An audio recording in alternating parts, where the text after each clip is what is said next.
What's up, everybody? I hope that you had a great week and you're staying safe out there. It is time for the top five intermediate. Now, in the background, we've got Moo's, Cowan. I call him Moo. Sorry. I got Moo's camp playing in the background, and that way you guys can see this awesome build that he did. But we do have an update on the time length of the videos. So, from now on, we need a 3 minute max length of the video. Okay. That's not going to include your intro or your outro. I can cut those out. But the portion that you're actually showing your camp, we want to go to a 3 minute maximum length. All right. And the reason how I'm doing that is that, some of these, and all the contests have always been like a 5 minute max video. I'm getting 8 to 10 minute videos sometimes, and there's just no way that I can edit all that stuff. I want you guys to think about how long it takes you to edit just one video. I'm getting 20 to 30 of those a week. It's just not possible for me to go through all that stuff. And the other reason I'm doing that is that we are getting more participation. And I don't want this to be like a mass production kind of thing where the quality of our judging and stuff, or we're trying to rush through it. It's not fair to you guys. It's not fair to the competition. So, we want to compact everything to 3 minutes, all right? Anything over that, and I'm not going to be showing it, all right? So I will cut out your intro, your outro. You don't have to worry about that part, but the portion of your camp that you are showing, it needs to be, that 3 minute. And we'll see how that goes from there, all right? But you guys got to remember, part of the reason I'm doing that is because we do have advanced, intermediate, we've got our custom and vaults. That's 3 competitions. So if I have 10 entries in each one of those, that is an hour and a half of footage that we have to go through every week. That's just for those 3. Plus, I'm running contests next to Bethesda's when they do theirs. And then I've also got my challenge contests. And that has been shoved to the back burner for a while. That way I could get this stuff set up and get the new PC running. And then, obviously that pooped on me. But I don't want the competition or our judging to end up with a lower quality because of that stuff. All right. So we're going to try that 3 minute thing, and then we'll play it by ear from there. So I just want to update you guys on that stuff and kind of explain why that I'm wanting to do that. And obviously in the background, we do have Captain Moo, Cowan Baby 902, and he is our special guest judge. Say hi, Cowan. What up? What up? What up, dog? So yeah, I wanted to show this awesome build that he did and everything. And here at the end of the video, you guys are going to end up seeing he's going to disappear this camp, and you'll be able to see the terrain and stuff. You'll know most likely exactly where he built this as soon as it disappears.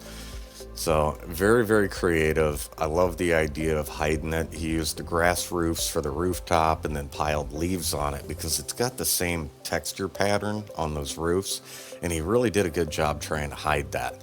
So at certain angles, it's really hard to tell that it's actually a camp there. Now watch when he disappears it though. This is really, really neat. He dammed up that whole thing. It's pretty cool. So now let's get to the top 5 though. First up, we've got 6 Samurai 62.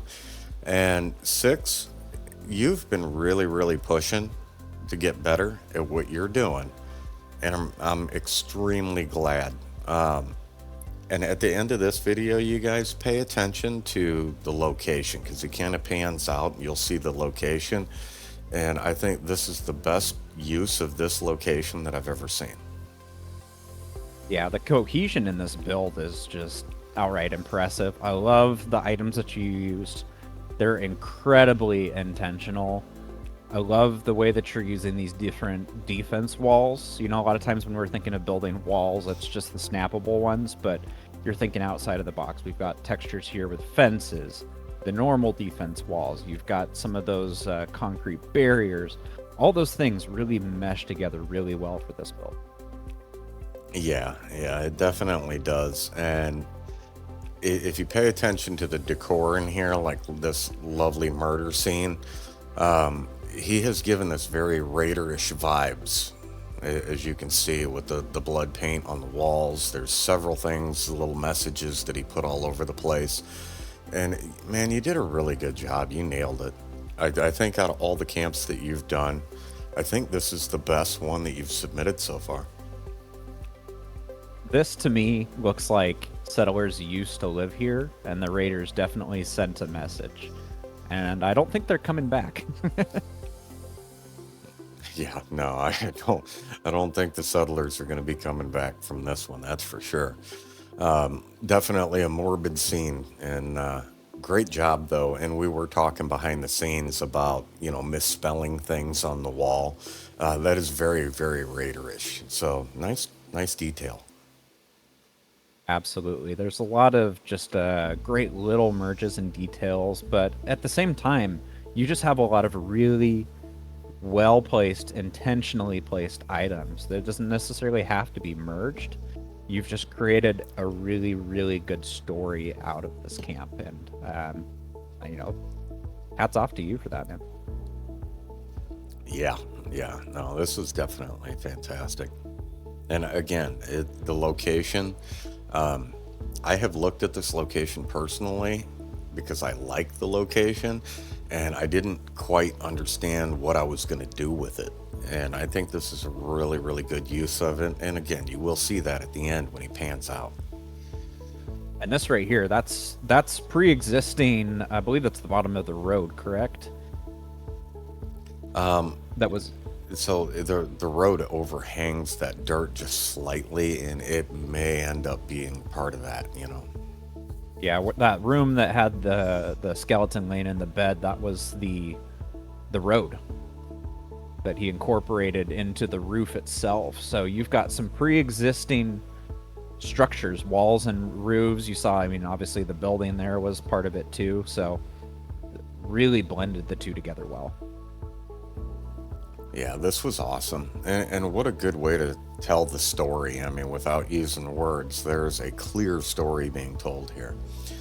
And next up, we have the Coffee Ewok.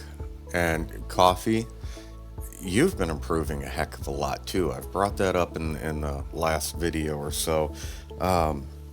Really impressed with your dedication to the community, but just self improvement. You've really come a long way, man, and I absolutely love this camp. You've done a fantastic job.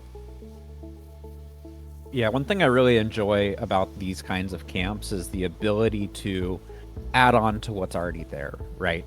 We only have so much budget to work with, so when you're making a downtown Charleston, I've tried to build a city in my earlier building days, and you run out of budget very quickly, and then you're either left with beautiful structures and nothing in your budget to decorate them, or you're stuck with a couple buildings and you're like, this isn't downtown. So it's a perfect use, extending these pre-existing buildings that you have to create that idea of it being downtown. And then that leaves you a lot of budget to be able to decorate it well. Very smart, and I love seeing builds that do that. Yeah, no, this is a very well balanced build as far as the budget. He didn't put all his eggs in one little basket in one corner of it. He spread it out through the whole thing. And you can correct me if I'm wrong, but I believe that this is the first time that Coffee's done that dual-sided street scene. I may be wrong on that, but I think that this is the first one. It's the first one, at least, that I've seen. I believe you're right. I know, Coffee, you do a lot of multi-zone camps, and each time you're just getting more consistent with having a really good here we go again, disbursement of items.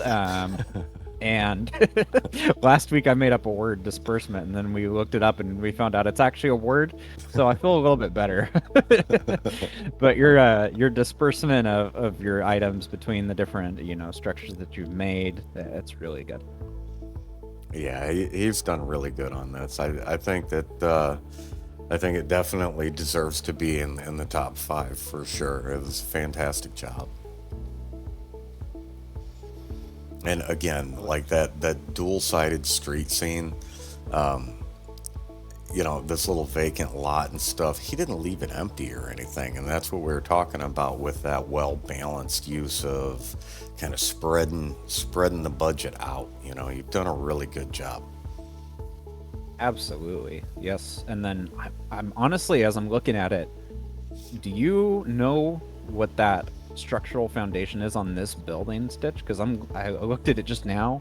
It's like concrete, and I couldn't even tell at a glance. I will have to get another look at that actually. Not gonna Yeah. lie, I'm not sure exactly what part you're talking about. Look at the bottom of that. That's just the. Is that just the wall? I think that, Oh, is yeah, that concrete walls for the underpinnings? Yeah, that looks so dang good. that is deceiving. That That's looks pre-existing in this area. That's awesome, man. Yeah, that's really good. Good job, buddy. I love this build. You did a fantastic job. And next up, we have Blow It Up Baza. And this is a junkyard, believe it or not, with some really creative freaking ideas. You'll see it. One of them's that car crusher in the background. Yeah, there's a lot of neat little ideas. I love that car crusher. And look at the forklift as well, using the power armor station to to actually simulate elevated forks to lift up. That was really smart. Yeah, that was a really creative idea. The one thing that I think would have made this stand out a little bit better, and again, that car crusher's brilliant. That crane, the boom on it is just pieces of conduit. If you would have left out just even two of those scrap cars and maybe beefed that up a little bit, I think it would have sold the idea just a hair better. But this is fantastic, man. As far as junkyards go, this is it. This is the place that you want to go, that's for sure. So next up, we have a Dead Guy Crafts returning. So, Dead Guy Crafts, he came out of the blue, and we had gotten a submission from him. And I was really impressed with the first one. And guess what? The second one did not disappoint either. Man, you are a fantastic freaking builder, and I'm really glad that you joined the community. We get people that make comments that, oh, they're biased, they only vote for their friends and crap. And man, there's so many names that we don't even know. I mean, these are people that I've never met before, never ran across in the game. And I absolutely love the fact that you guys are joining, that we get to see this stuff, because this shit is inspiring. This is awesome. I really like the layout that you have on here. You've got kind of an L shape between your flat buildings. You've got, a round structure in the middle there. I love how you've worked around the pre-existing items. You've got a slightly sunken buoy right there. If he comes back around again, there was a tree trunk or a branch that was fallen over, and you've managed to have that not disappear and incorporate it into the build, which is just awesome. I love that. Well, around the entire exterior of this place, he has crap all over the ground. And you wouldn't think that that was stuff that he actually put there. It's so well done that it looks like it's part of the environment. Yeah, it's kind of deceiving. It seems like there's a massive amount in the budget, but when you have a round structure like that, it opens up the space a little bit, and then you've got these little narrow passageways, which allows you to really decorate it well, fill in that space, and it's just very, very well done. Same thing here. Every item that I'm seeing is very intentionally placed. It's very cohesive and fitting to the theme, and it just looks very nice altogether. Yeah, there's nothing that's not very intentionally placed in this, to the point where it's like, yeah, obviously we all have to intentionally place this shit. but he's done it in a way that is extremely immersive and it fits into the build very well. And a lot of times you don't see that. A lot of times you'll end up seeing like a mixed bag of tricks and a bunch of stuff that may or may not be part of that theme, so to speak, and people pile it up there just so they have clutter. And he hasn't done that. He's only used stuff that it makes it fit the build, and that's fantastic, man. Yeah, dead guy, I'm gonna be real with you. If you keep doing this, we're gonna have to bump you up. By the way, look at that camp module. He put the busted radio in there. Just something really neat to notice, because a lot of times, I mean, myself included, I hide the camp module. I can't find a use for it, but you've managed to actually incorporate it into the build, which is cool. Yeah, and again, this season, it's a fishing theme. So, guys, definitely get your clean builds into the contest and stuff. We love seeing that stuff, but there's a few people that mentioned that before that, oh, well, I'm not seeing clean builds.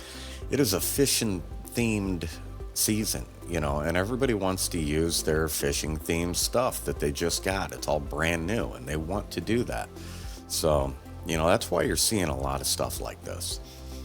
So next up, we have CVFD 721. Now, this gentleman, I have never heard this person's name before until they entered the Discord, and wow, I mean, this is pretty amazing. You came in and you said, "Hey, here's my video," and man, you smashed it. Great job. Yeah, there's a lot of great lighting in here. First of all, it looks just very warm. Man, you were talking about eggs all in one basket. Look at that trough. It's just sorry. Oh Jesus, the irony! I set him up for a joke. Oh Yeah, man. and I held on to it this whole time. There you go. Wow. But it's well built in this area here.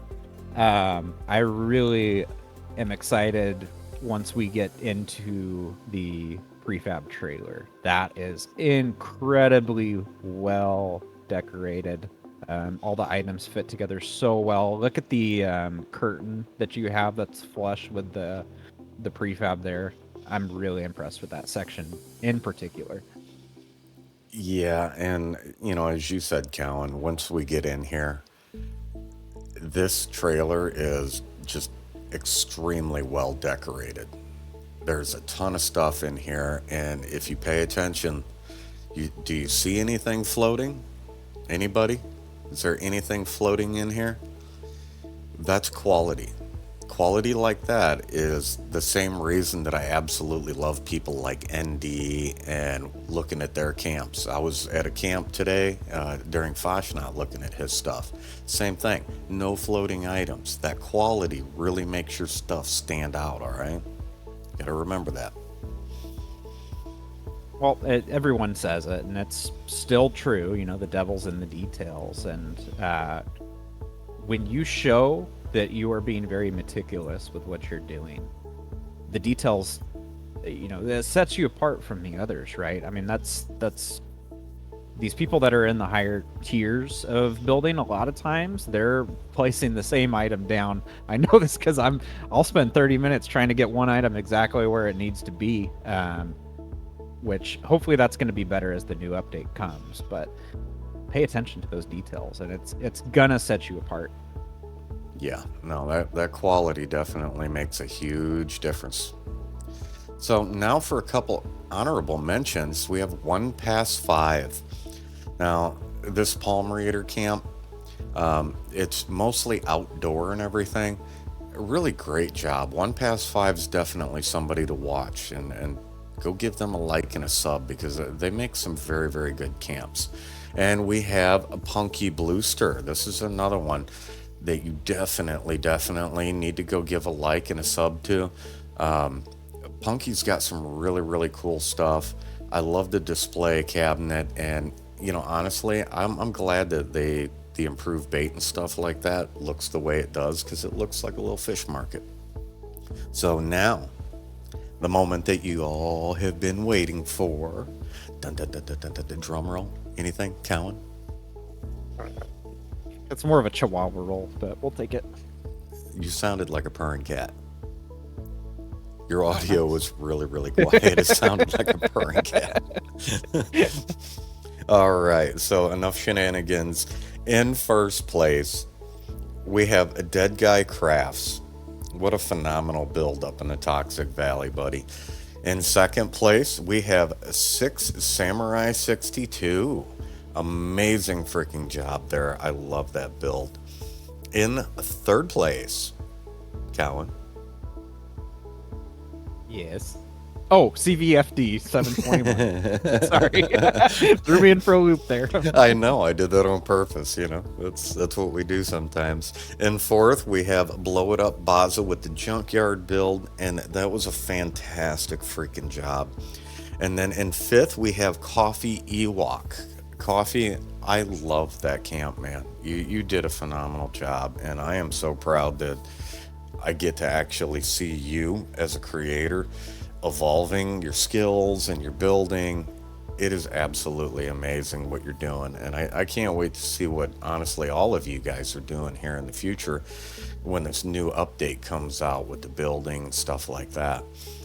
But wonderful job. We really appreciate you guys participating in everything. And just as a reminder again, guys, please keep your video submissions to 3 minutes, and we'll see how that goes. 3 minutes, we've had quite a few submissions that were 3 minutes in length. It was enough time for people to show their camps off very nicely, but it keeps the time down just a little bit because you got to remember we're doing a minimum of at least 1 hour of footage, and that's just at that 3 minute mark. So getting these submissions that are 7 to 10 minutes, it's too much. You know, we don't want to be rushing through this stuff. We want to give you the time to be able to inspect the camps and to properly judge them and not rush through this stuff. So I love you guys. Cowan, you want to tell them goodbye? Goodbye. All right. I love you guys, and we will see you in the next one.